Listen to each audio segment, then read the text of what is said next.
Tihei Maori ora, ka moia Riria Puaia McGregor ia Nicola Shasha ka puta, ko Mary Christina Polly Shasha, ka moia Polly ia Hoani Jack McDonald, ka puta ko Manny McDonald.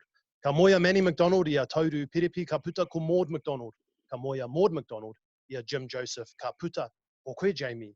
Ka moia Riria Puaia McGregor ia Nicola Shasha ka puta ko Lydia Louisa Lucy Shasha, he tuahine o Polly, tō tupuna wahine. Ka moia Lydia ia Pautu McGregor, ka puta ko Riria Puaia McGregor, tōku kuia. Ka moia Riria Puaia McGregor ia tōku kai tūnoho ka puta ko tēnei e noho ki mua i a koe i te rā nei, nō reira e te whanaunga. Ko enei ngā hononga o Ngāti Raukawa, te au ki te tonga, me Ngāti Takiku. He uri hoki koe nō Rangitāne, Ngāti Rārua i te taha o tō māma, nō Ngāti Maniapoto i te taha o tō pāpā. Today's special guest was born in Blenheim. His father, Jim, was a former Marlborough and New Zealand Māori rugby player. His mother, Maud, is from the famous McDonald whānau that has produced a number of New Zealand sporting champions. He attended Marlborough Boys College and then Church College in Hamilton. He has a Bachelor of Physical Education degree from Otago University, where he met his wife, Mandy. He played for the New Zealand Schools and New Zealand Colts team before playing 86 games for Otago, 10 games for New Zealand Māori, and 20 tests for the All Blacks. He then moved to Japan to play for the Fukuoka Sanix Blues and then played 9 tests for Japan. He returned to New Zealand to coach the Wellington Lions, the New Zealand Māori team, and the Highlanders, before coaching the Sunwolves and the Japan national side. He is the current head coach of Japan and created history by taking them to the quarterfinals of the 2019 Rugby World Cup after beating Russia, Samoa, Ireland, and Scotland in pool play. Heoi e te rangatira, nau mai, konnichiwa, and welcome to the Pick Up the Pace podcast, Jamie Joseph. Cheers, Jamie. Kia ora, boys. Well, what an introduction. I'm glad that I'm thankful that you did my history, your due diligence on my whānau. So, as you said, it's come from a pretty sporting background. It's just nice to be here, fellas, and have a bit of a chat. Cheers, Jamie. Hey, my Shasha McGregor whānau were on my case to make sure I made it known to you what our whānau connections were. And as I said in my te reo intro, for those of you who didn't quite pick that up, your great-grandmother Polly and my great-grandmother Lucy were sisters. Oh, really? Oh, wow. Yeah. So small world, brother. Yeah, anyway, bro, it is a small, big family. Absolutely. Anyway, brother, we'll get straight into it, eh? So you grew up in the big smoke of Blenheim. What was it like growing up here as a young fella? I think, I had a wonderful upbringing. Every weekend was a sport. Both parents, both mum and dad were both players and coaches. So we were a softball rugby family. So half the year was spent at the softball diamond. And then the other half of the year was, with rugby. So, and both mum and dad, as I say, were coaches. So my weekends, my weeks were pretty much taken up with sport, either on my own stuff or in the back of the car with dad and mum, going around to their respective teams. So it was a great upbringing. Your dad, Jim, played rugby for Marlborough in 1963 to 77 and the New Zealand Māori from 68 to 1972. Your mum, Maud, who was a McDonald, comes from a famous sporting whānau, which has produced a huge number of New Zealand champions. Tell us a bit more about your strong sporting whakapapa, bro, and which goes back generations.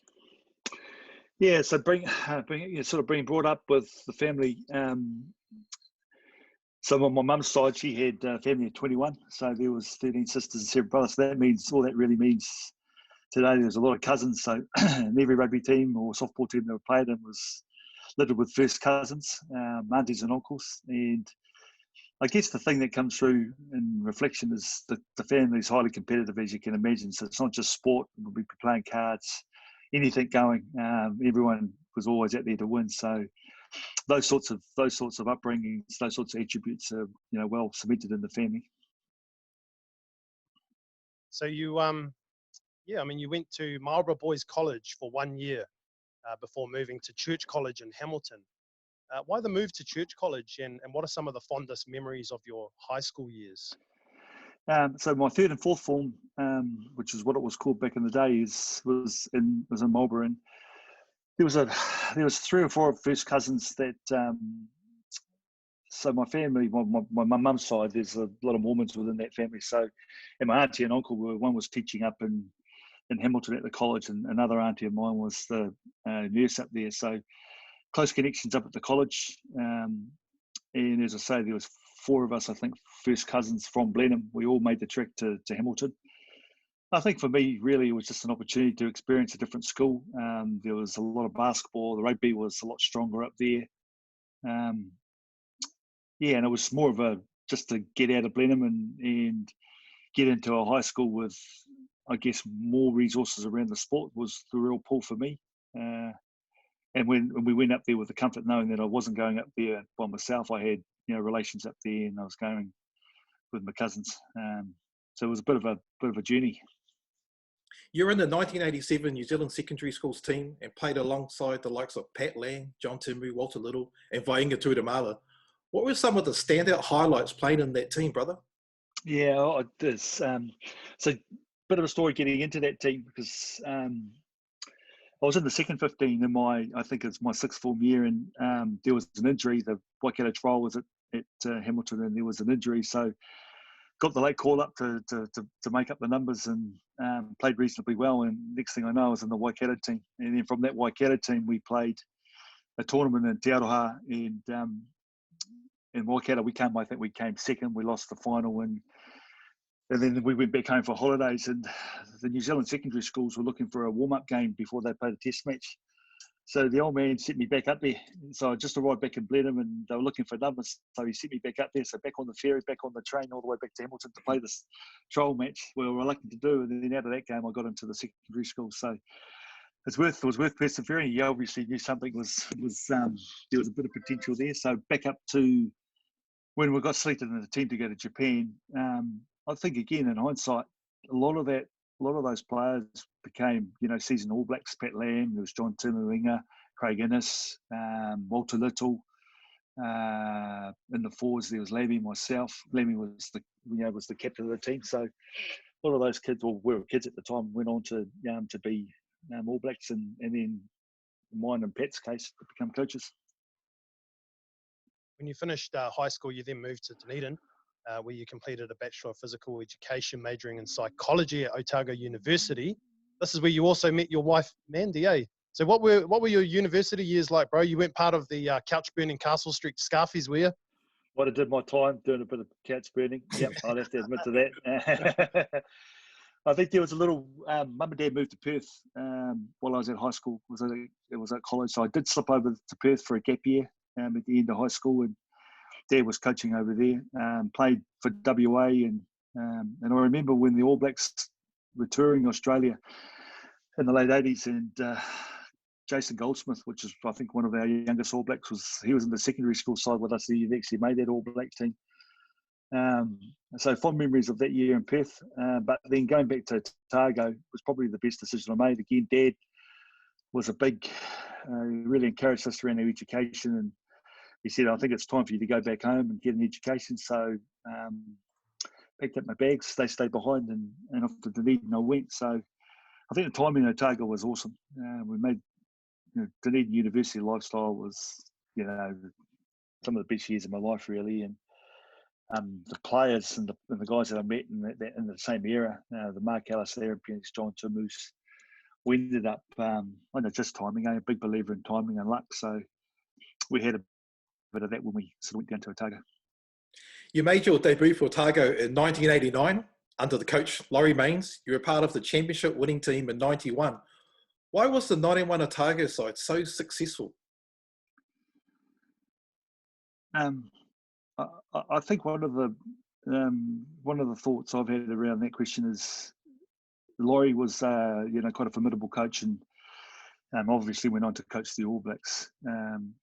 But up until those early 90s, he was very loyal to the country boys and the Otago guys, and didn't select a lot of students. So, but eventually he started selecting students, and I think when we won the game, we had a really good balance of tough country boys from Central Otago and South Otago, but there was a hell of a lot of us Scarfies there as well. So I think that balance was what brought us through. And out of that, as I say, JT, John Timu was, a classy All Black. There was Mark Ellis, Aaron Penny, myself, Josh Confield. All of us all sort of went through university and played for university. Cool. Hey, from 91 to 94, you played 10 games for the New Zealand Māori team, and you were the 10th McDonald to play for the Māori at the time. How special was it to represent your whānau, bro, for the Māori team? Yeah, so growing up with there being a Māori All Black, that was always my number one goal. I wanted to become a Māori All Black, and actually the year I did make the Māoris was also an interesting. The Prince of Wales match in those days, Southern Māori versus Northern Māori. We Buck Shelford had just been dropped from the All Blacks, and that was his comeback game, and so there was it was quite a fierce. It was quite a fierce match. I think it was in Manawatu. Might have been in Palmerston North, and Buck didn't last the game. He injured himself and went off. And I went off as well. I rolled my ankle and sprained my ankle, and I was distraught after the match. I thought, that was the opportunity that I'd missed. And I remember the coach, Billy Bush, came into the changing shed. And in those days, we just had the trial, which was the Prince of Wales match. And then 3 or 4 days later, we had a game against Provincial Union. In this case, it was Wellington. And he walked in, and I had ice on me. And he says, "Do you think you'll be able to play in 3 days?" I said, 100% I'll be able to play in 3 days. So I got selected in the team. I took an injection for my ankle, got onto the field, just so I could put the jersey on. Didn't play very well, but I got on there. But then I was out for about a month because I couldn't walk. And, learned a very, very valuable lesson from Laurie Mains because he dropped me from the Otago team. You continued to play for Otago in 1992 to 95, but under new coach, Gordon Hunter. How influential was the late, great Gordon Hunter to you? Extremely influential because Gordy was, he was a very good man, I guess, but he was also my Otago B coach. So I had Gordy for a long time. He was a detective in the police force. Lots of stories about Gordy because of that, about his role. But we loved playing for Gordy. Very different to Laurie. There's a coach that we played for. We loved. We would run through a war for him. And then when he went so early, due to cancer, was a real big loss to rugby. But I learned a lot of different skills from Gordy because he forced us to take responsibility and forced us to lead the team. And he wasn't so much authoritarian. He'd give us different lessons in different ways. Very hard to explain, but I felt he was one of the most influential coaches I played under. In 92, Coach Laurie Mains selected you for the All Blacks. You made your test debut against the World 15 side. What was it like as a young Māori boy from Blenheim, stepping out for his first test against the best players in the world, players like Nick Farr-Jones, Jeremy Guscott, Tim Horan, Gavin Hastings, and even Nas Botta was playing at the time? What was it all like? Those sorts of memories. It was like my first roommate was Michael Jones, and wow, watching him play in the World Cup in 1987, I think it was, and then meeting him for the first time being a roomie. So those sorts of memories. It's really hard to explain. It's nearly 30 years ago, but all I can really remember. There's 2 things I can remember. I don't remember much about the game. I remember all my whānau turning up from Blenheim at the Wellington Airport Hotel.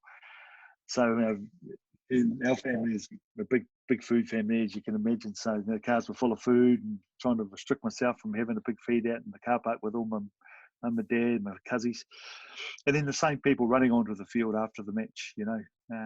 Because when you're successful in a really tight family like we are, then I guess we all share in that success. And so those are some of the cool memories that I have from playing that first test match for the All Blacks. You then became a regular starter for the All Blacks, and you had the rare honour to play against the British Lions that toured New Zealand in 1993. The All Blacks won the series 2-1. How special was it to play in such a historic series, as they only tour New Zealand every 12 years, bro, and not every All Black gets that opportunity to play? Yeah, I think I was a pretty young All Black. I think I might have been 22 at the time, and it's you're just sort of riding a wave, really. Just young fella, as you say, coming from Blenheim. You're not looking back. You're just sort of wading through whatever's in your way, and that's sort of player I was as well. So again, in reflection, it was an amazing experience playing against the Lions. But when you play for the All Blacks, there's an air of responsibility. You feel really responsible around the jersey and understanding that you're playing for the country, and there's a as a Joseph, and the way I was brought up, we don't like losing anything, and then the All Blacks is no different. So there's a lot of responsibility around playing for the All Blacks, which I love. And then the British tour was extra special because we beat them. Otago beat them down Dunedin. That was a party in itself. It's because we're all students. And then I played for them in the Maoris. I think we're up by 20 or 25 at half time. We lost that match in Wellington, and then I played them in 3 Test matches. So yeah, it was a big highlight of my career for sure. You're a part of the All Blacks 95 Rugby World Cup squad that famously went down to the Springboks in the final at the Fortress of Ellis Park. This was a historic moment for the Rainbow Nation that brought the country together under President Nelson Mandela. And you played in that final, bro. How would you summarize your experience of that huge game? I guess my experience is that Test match was incredibly tight. My memory is that the majority of the team were crook. I wasn't one of those guys, but there was food poisoning. Where it came from, I don't know, but I know that the day before the match, the team was all crook, and it's obviously not a good sign for preparation going into a big World Cup final. But the game itself, it was another highlight of my career. You can't get any bigger in terms of footy matches. As a rugby player, you're playing in a final. The way that we lost was disappointing because it came down to that moment where we didn't take our opportunities, I guess. We had that opportunity to win that match, and the South Africans defended it out of their skins, and I guess deserved to win on the day. So, but again, another highlight of my rugby career for sure. So, bro, after the 95 World Cup, the game turned professional, and not many players were really signing overseas rugby contracts, but you signed with the Fukuoka Sanix Blues in Japan. Can you talk us through this massive decision and what life was like playing and living in Japan? Yeah, so just around the decision, there was lots of decisions. Some would basically had been out of university. Wasn't my wife at the time, but Mandy and I we were looking for something. I never, as an All Black, I was never, and I'm not sure any All Black feels comfortable, but I've never really felt comfortable that I was, a starting member week in and week out. It was a position that I always had to fight for. I didn't have early years in the All Blacks. I was in the Test team, and then I got dropped for a year. So, and it also had a back operation, which sort of the back of my mind was always going to struggle. So, I just felt that at the end of playing the World Cup final was my last game for the All Blacks. Rugby was going professional, so going from student earning $300 or $400 a week playing for the All Blacks, we're going into the big professional era. I was invited to go to Japan and spend a month at the end of the World Cup. So I took that up. I went over there with Mandy, and I went over there, and we met the president of our company, and I just had a really good feeling around him. And so we decided to come to Japan. And I think it's one of the biggest decisions I made, but I have no regrets about going to Japan. The country itself is awesome, and but the people and Muri Masa-san, who was the guy who started a rugby team and brought me over, was instrumental in a lot of things that happened for me in Japan from that point on. So you played international rugby for Japan ahead of the 99 Rugby World Cup. Not many people know that. You played 9 tests for them. What was the driving factor to play for Japan? Just to play some quality rugby, So we played in. Me and Graham Bashett went to Fukuoka, and we played in a team in the second division in the Kyushu League, and every week we're winning over 100 points. So there was no rugby. It was more around starting up this guy who employed us, Muri Masa, who's the president of the company, wanted to take his team and invest in rugby. And he had a long-term future. He floated his company at that time. So we're part of the Sunix movement, if you like, to get the team up and going. We stayed there for 8 years. But after about 3 or 4 years of playing, terrible rugby, we got invited to play for the national team. I think that's the big driver for us, because we never got paid to play for Japan. It was just playing some decent rugby with some decent rugby players, and getting back into Test footy was the big driver for Graham and I. You then returned to New Zealand to start your coaching career and took on some notable roles as skills coach and assistant coach of Wellington, assistant coach of the Māori All Blacks, and then head coach of Wellington. And then you won the mighty Ranfurly Shield, bro, the historic trophy. You never won the Shield as a player, so how sweet was it winning as a coach, especially beating Auckland 27-0? Yeah. Oh, that's another sort of highlight of my career, that it sort of coincided with my dad passing away on the same day. He was part of a Renfrew Shield winning side for Marlborough back in the 70s. I firstly with the coaching, I never really planned to be a coach. I came to Wellington to start a pub business. I used to work for Speight's Brewery at the end of my uni, and my business partner and I started the Speight's Ale House in Thorndon, and then we did another one in Petone, and then I was invited to do some coaching for Wellington by John Plumtree, and things just went from one thing to the next, and that's how I sort of stumbled along coaching. So, but winning the Renfrew Shield, and I guess doing my apprenticeship with Plum and Boydie basically as an assistant to John, and then taking the way, I actually left those guys for a year and coached Wellington B. I wanted to be a head coach. So I felt after a couple of years I didn't want to do assistant coaching. I wanted to actually lead a team. So I went back a step and went back to coaching Wellington B, and then got an opportunity to coach Wellington Lions, and I've just sort of haven't looked back since then. You became head coach of the Māori All Blacks from 2010 to 2012. Māoritanga, whakawhanaungatanga and whakapapa are imperative. Māori sometimes feel a little bit uncomfortable and intimidated by this type of environment, especially when it's quite new to them. How did you and the wider coaching group bring them all together as one and make them all feel comfortable in that type of environment? Well, I thought I was really fortunate as a coach because I had a lot of ammunition to use, not rugby ammunition, but history, traditional, the things that you sort of allude to around how we were treated as people, and how our rugby always doesn't get the recognition that I think it deserves, and a lot of us think it deserves. So my first year coaching the Māoris was 2010, and it was our centenary year. We had some awesome opposition. We played essentially the New Zealand A side, which is an All Black side, if you like, and then we played Ireland and we played England. The way we brought them together, there was a book that was written, and we used the traditions and the history of the jersey to bring the team together, and invited the author from Manawatu to come in and present to the team, and to give the players an understanding on what the jersey, what the value of the jersey really was, and where we'd come from, and what we needed to do now in 2010 to ensure that our legacy carries on. And the players really picked up on that.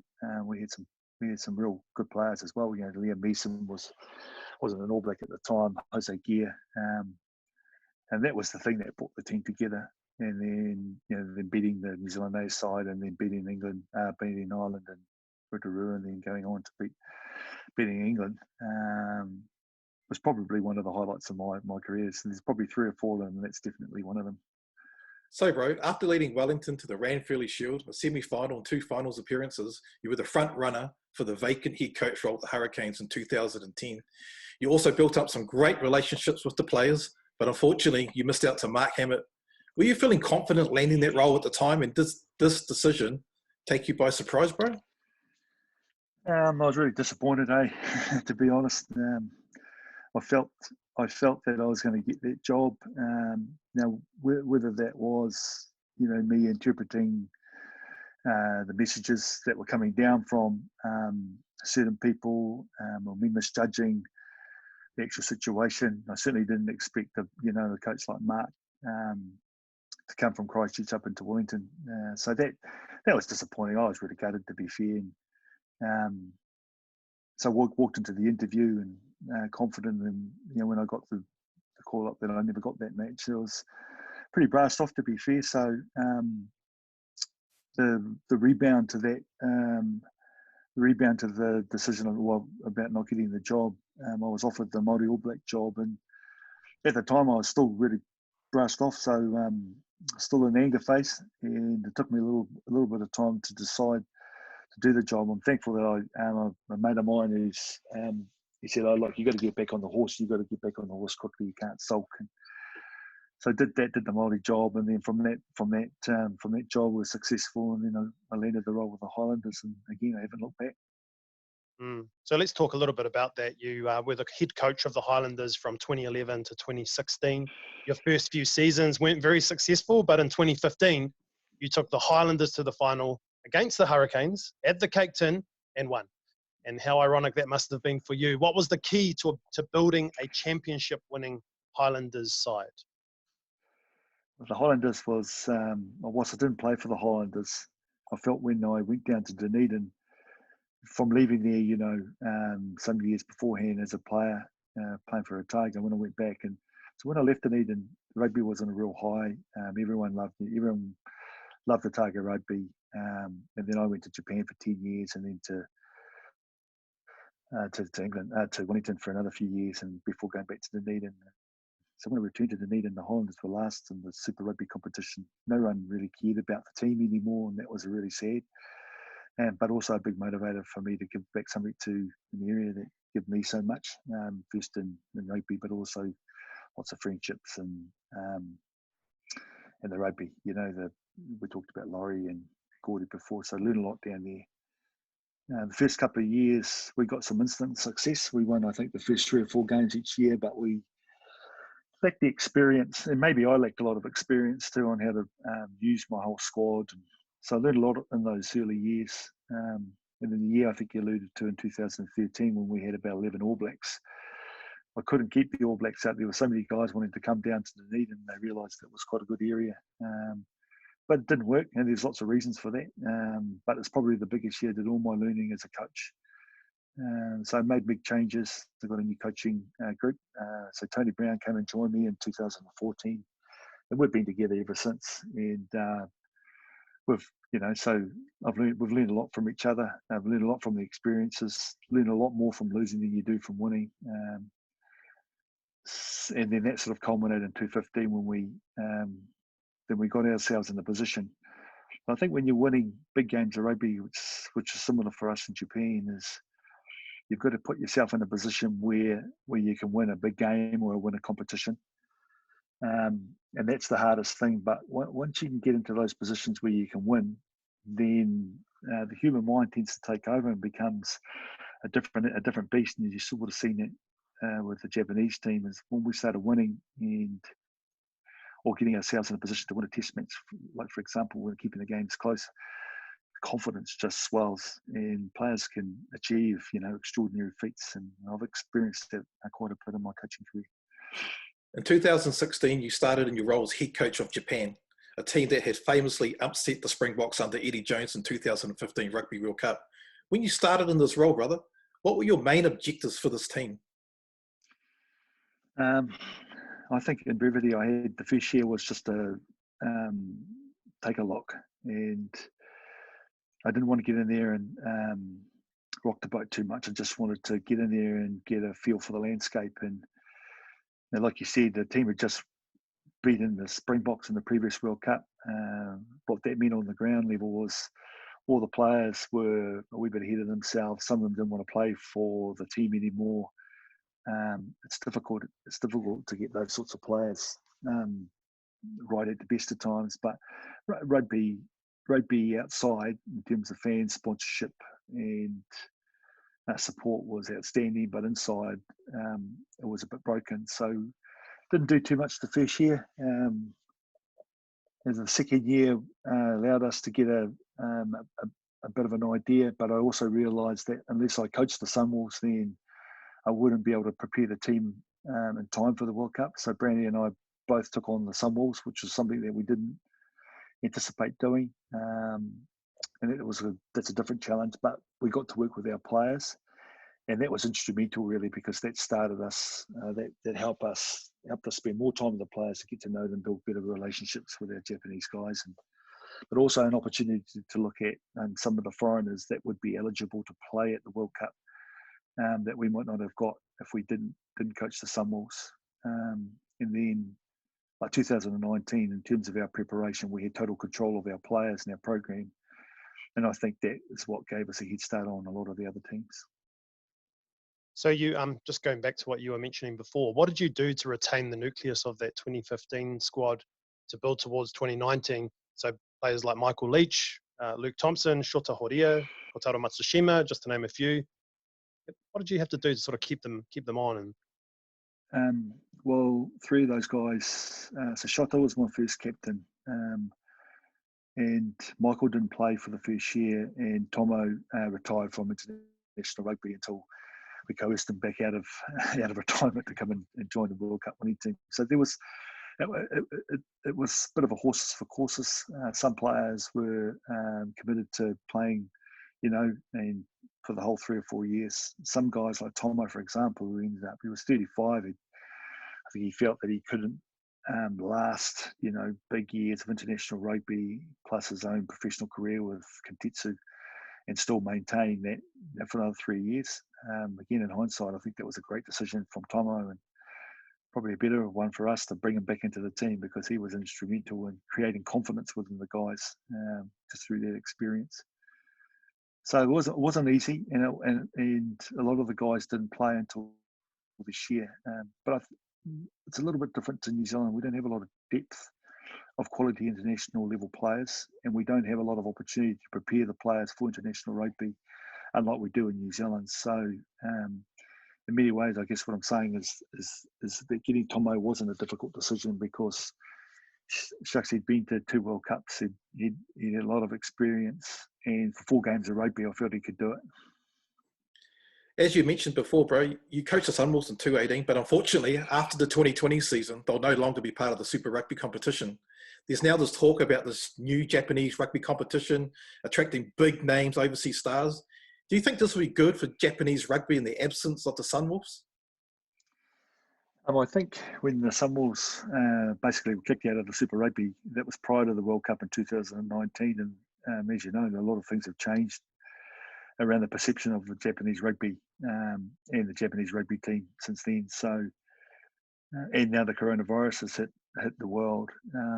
Rugby in itself is going to reset, and so I'm hoping that there may be room for a Japanese rugby team in a competition like the Super Rugby, given the fact that we're proving ourselves on the stage now, international stage.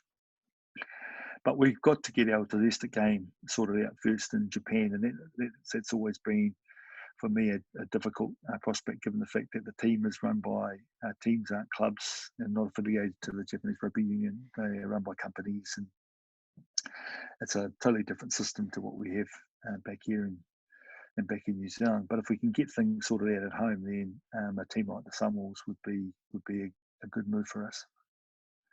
There was a bit of a tactical strategy by you and your Japan coaching team leading into last year's World Cup with a squad called the Wolfpack. Yeah. What was the purpose of the Wolfpack team, and what was the plan to ensure the Japan squad was match fit for the World Cup?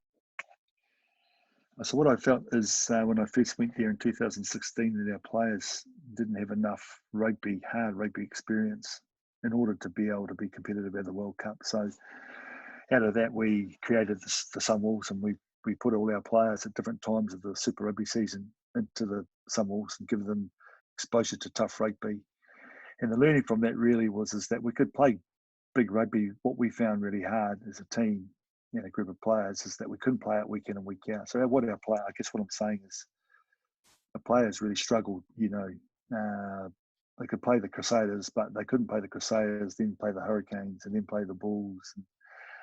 And that's what we labelled in Japan a rugby marathon. So, but the World Cup wasn't going to be like that.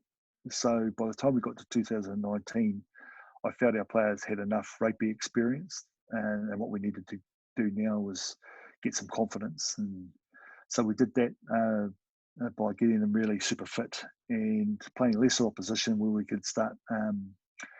We didn't want the teams to be too weak, so we created a team called the Wolfpack, like you say, and we went around playing. We followed the Sunwolves and started playing the Hurricanes B side and the Highlanders B side, and we did very well playing these teams. And that's how we started getting our rugby confidence, and behind the scenes we were getting super fit. And so then we went to the Pacific Nations Cup. Physically and mentally, we were way ahead, and that just sort of kept on going into the World Cup. So under your leadership, the Japan team improved as time went on, but you're narrowly losing to Wales, drawing with France, beating Italy, and like you mentioned, winning the Asia Rugby Championship and the Pacific Nations Cup. How important was this momentum for the team leading into the World Cup? Oh, it was crucial because it's with that confidence and that leadership from the players like Tom Owen, Michael Leach, and Pierre Lapastrani, and we had a lot of experience of being together by the time we got to the World Cup. And as I said, last year we basically started our training camps at the end of February. We went right through to the World Cup, and of course we'd give time with the players, would give them a couple of weeks off here and a month off here. But effectively we had the guys thinking World Cup right from February, and we had control on what they were doing all the time. So yeah, that was, I think, our big edge when we went to the tournament. You said this just before the World Cup. Our team wants to make the top 8. The last World Cup, Japan did very well, but still didn't make the top 8. So that's been the target all along. That's our team goal. So you seem to have had a master plan to beat Russia, Ireland, Samoa, and Scotland in pool play. And to be honest, bro, when we watched it, we thought we were watching the All Blacks. And to be fair, sometimes slightly more clinical. Japan played with flair, excitement, structure, and we're, like you say, super fit. It was amazing to watch. What was your strategy for each of those pool games? Yeah, I think the first thing is, and I can remember it because it was after we played, the Wolfpack had played the Rebels in Melbourne, which is the last of our Wolfpack games. Is I addressed the team after the match and said, our goal for the World Cup is to win, to get to the top 8. And I was seconded by some of the senior players after that, and they sort of said to me, "So how can you say our goal was to become top 8? Isn't it to win the World Cup?" And I said, "Well, I don't believe we can win the World Cup, and I don't think we can win this World Cup. But I think if we can make the top 8, then the next goal would be to make the top 4, and that's a real difference for their psyche. But I think it helped them because I think creating a goal or a target, that then you can work backwards. You can't work backwards when you don't have a clear target. And whilst the senior players thought that was they weren't expecting it and they were surprised, and around the coach was saying, "Well, we're not good enough to win the World Cup." I think it crystallised the target, and then we could focus on 4 games of rugby. So, for example, the Russia was our first game of the tournament, but I said that was our first game of the tournament. This is Russia's grand final. They beat the home team on the first game of the World Cup. It's over for them.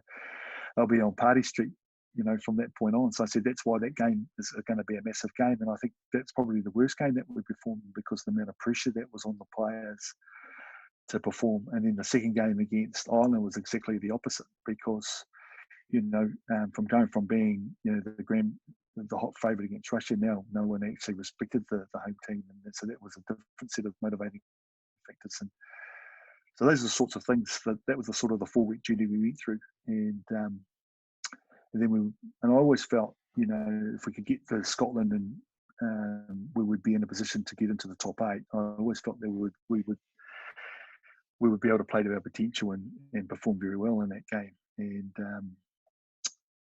we did, but there was lots of other things that went on, as you know, fellas, with the tornado, with the hurricane. It's horrible, So like all our guys are worried about their families, but I reckon in terms of preparation, that just helped us because it just gives us another set of things to play for. So with the success of the pool games, bro, this set up a massive rematch against South Africa in the quarterfinals. And there was a huge belief in the team. And even the public was starting to think there could be another upset on the cards. We know the team was physically fit, but how did you mentally prepare the players for the biggest match of their lives? We didn't really change too much. And the top 8 really was we sort of achieved our goal. And when we went to play South Africa, it was really clear how they were going to play the game. They were a very defensive team, very set piece orientated, and we knew that what we had to do was be able to overcome where they're going to put us under pressure, and that's effectively how they ended up winning the World Cup. And but motivating our team in terms of what you're alluding to around how do I get our players up, I didn't really have to do anything too much. To be fair, was just to keep them grounded and keep our preparation consistent. Didn't have to talk about belief or the speak that we were talking to the players was really around keeping us in a position to win a test match. So it gets to 10-3 like it did at some stage against Ireland. It's not to gamble. It's basically just to get ourselves in a position to score 3 points, because 10-6 is a different position, and through that it creates better leadership for our players. The players know how to talk to the referee, understand the game sense required at that time, and that's where we really improved as a team, and that was driven by Michael and the other team leaders. So Japan finished as the crowd favourites of the 2019 Rugby World Cup, and you've now signed on as coach for another 4 years. Would you do anything differently in the next 4 years leading into the 2023 World Cup? Well, I think it's going to be different. With COVID-19 now, we can have it. I haven't been able to actually get back to Japan. Our test matches look likely to be cancelled in July, and either cancelled or postponed to the end of the year, and then it's still up in the air when we can get back into Japan to prepare for those test matches. We're going to have a natural turnover of players, the likes of Tomo. So there'll be some other players now. That Fumi's another player, Tanaka, a halfback who will retire from the game at that level. So there'll be a natural, I guess, transition period where the players will be looking for new players. And the competition preparation, whether we're in the Super Rugby, will be changing in the top league, as you say before, is still undecided. So that's all going to create a whole lot of challenges for us to prepare the team. But once we get to understand what that landscape's like anything, we just plan accordingly and get on with the job, fellas. So you didn't do this alone with the Japanese Brave Blossoms. You had a massive team behind you: Tony Brown, Scott Hansen, and Michael Leach, just to name a few, bro. How important was it to build a solid leadership foundation in the squad? I'm really grateful and lucky, to be fair, around the quality of coaches I have with me. And we all know in the professional game, so we've got massive squads. We're training, all the time.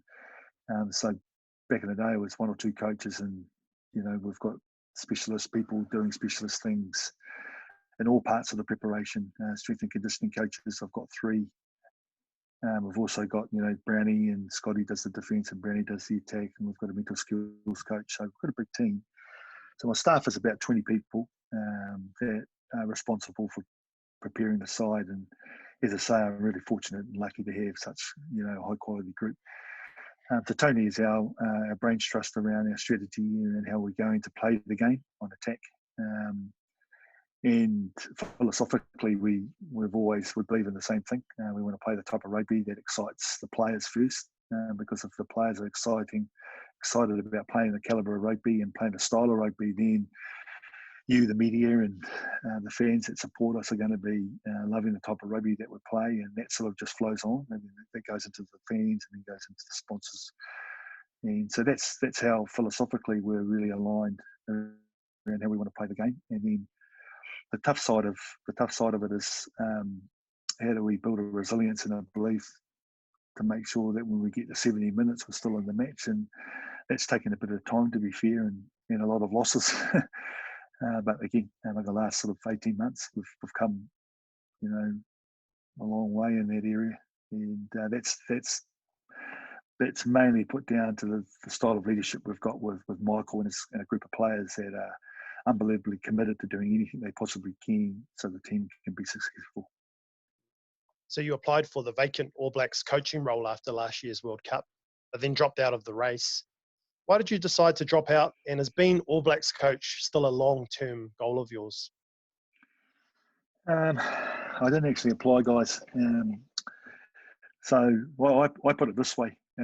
Frankly, is before the World Cup, I wasn't a shoo-in for the All Black coach, and then what actually changed in terms of my coaching abilities was I don't think too much. We were preparing our team like we always prepare our team, and we won 4 test matches. So that gave me an opportunity to be confident around applying for that job. But I didn't feel comfortable applying for a job where I'd already been in negotiations with another team, and because we were successful at the World Cup, I actually felt a lot of responsibility around the continuation of that team, because I felt if I left, then the coaching team would have left, and then players would have retired because of the uncertainty around who the next coach would have been, and everything that we'd created and been successful around would have gone to waste. So, and I love Japan. I feel indebted to the opportunity they gave me to be their coach. And basically backed me, and I just think it's the way it should be. And in the future, 100%. Like if we're still doing the job, what we should be doing, and hopefully that opportunity will be there. And if it's not, well, that's just the way it goes. How has your family adjusted to living in different towns and countries over the years, and how important is the support of your whānau in such a busy job? Yeah, I actually think it's good for them. You can travelling and getting a look around different cultures. So every Christmas we spend that up home in Melbourne. So that's when they get to hang out with all our cousins, and they have sort of not the same upbringing as I had, but basically connect and reconnect with all their cousins. And then they spend an element of their time, a part of the year in Japan, visiting me, and then it's just that international travel where they've got experience. My oldest is 20 and my youngest is 12. So, but in the last 20 years, they've done a lot of traveling. So I think that's actually helped them, fellas. But it's hard when I'm away for long periods of time. So at the moment, I'm due to go back to Japan, if possible, around July, and I could be there for the rest of the year. So that'll be a tough time for the family for sure. Mm.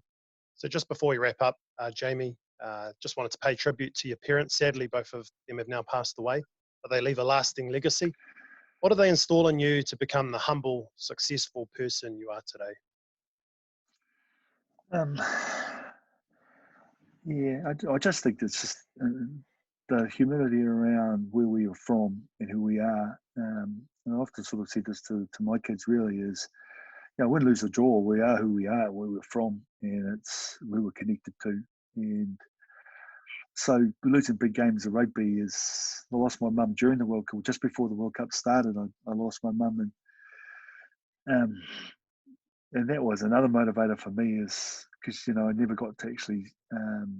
I came home about 2 or 3 weeks before she passed away, and then I had to go back to do my job. And when I cuddled her, I knew she was saying goodbye to me, and so I just think the way we were brought up, Magic, around everything really, hunting and gathering, going diving, preparing a kai for our whānau, people coming in, friends, and Marlborough is a halfway house to Dunedin, so everyone that got off the ferry, students, stay at mum and dad's, all those sorts of things in the way we were, and we come from nothing, so we're just sort of normal Kiwi Māori family from Blenheim that grandfather was a farmer, so we all did our time down the farm, picking spuds, milking cows, and then we get to 18, 19, and we do our thing. So I think that upbringing has held all of us cousins in good stead. Hey, bro, just to wrap up, we've got a bit of a challenge for you. It's called Pick Up the Pace Challenge. You have to give us 9 answers to one question in 10 seconds, brother. 9 answers to one question. To one question. He's got the pen and paper out. So, Arada, you're good to do the counting and the timer? Yeah. I've got the timer on me. All right, bro. We do this to all the guests, and normally the thing is, if you win, we owe you a couple of kōta, a couple of crayfish there, cuzzy. All right. Are you ready, Jamie Joseph? Yep. Here we go. Jamie Joseph from Blenheim, New Zealand. Name for me 9 teams at last year's World Cup. Go. Uruguay, Argentina, Japan, All Blacks, South Africa, Australia, Wales, England, Fiji. Is that 9? Was that 9? That's the time. Yeah. Was that 9? Yeah, that was 9. You killed it, bro. Oh, you killed it. You got it, Justin. Yeah. Well, so every question, it's 9 answers. That's what I got to do. Yeah. But you got it within 10 seconds. You had the shot clock running. Gotcha. Yeah. No, that's another 2 crayfish down to the South Island. You're going to have to go out diving again, brother. Magic? Yeah. We're running out. Once the lockdown finishes, I'm out there, bro. Hey, Jamie, finally, thanks for joining us here at the Pick Up the Pace podcast. It's been an absolute honour. Tēnā koe te whanaunga i te rangatira kia noho haumaru I tēnei wā tūrau Hawaii. Harakatoa, gozaimasu. Doi tashimashite. Awesome, boys. Thank you.